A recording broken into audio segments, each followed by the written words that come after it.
Recorded Books presents Working for Justice, One Family's Tale of Murder, Betrayal, and Healing by Amy B. Chesler. Narrated by Libby Mcknight. Prologue.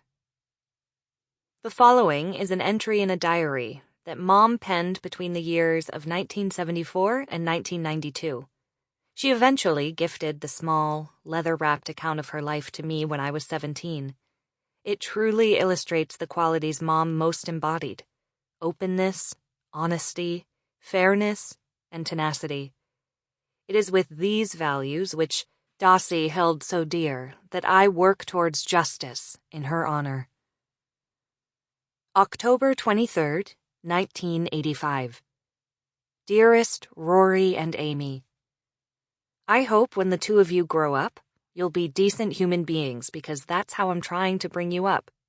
I want you to be good, warm, caring, thoughtful, open, honest, sharing, real, not play games, feeling, sensitive, unselfish, fair, giving, generous people. If you are all these things, and God only knows I'm trying to set a good example for the two of you, people will have respect for you.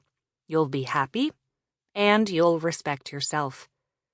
With these tools, you'll be able to be very accomplished, and I will always be there for you to back you up in anything. Always look to people inwardly, not outwardly, because when people have all these qualities that I hope the two of you someday will have on the inside, then they are automatically great on the outside. Love always, Mom. Chapter 1. The Killer May Still Be Inside. My phone rings for the second time in a matter of a few minutes. A warbled, instrumental version of Aha's Take on Me echoes across the playground, cutting through the distant sound of children playing. I click the button on the side of my chunky, pink contraption to silence the noise and to avoid disturbing the remaining students in the classrooms behind me. I spy the small, square screen on the Nokia's cover. Mom, 818, scrolls across again. My eyes roll before I realize what they are doing, and I huff as I crack my phone open. Sometimes Mom pushes the thin boundaries we have set up, much like she is doing this particular afternoon. This is already the 4th time she has called me since my work shift began, and I sense that if I do not pick up now, she will just keep trying. Hey, what's up? I'm at work. My voice is terse and impatient. I cannot curb it, especially when I am on the job. I attempt to establish the fact early on that I am not available, so she will not dive into a long diatribe.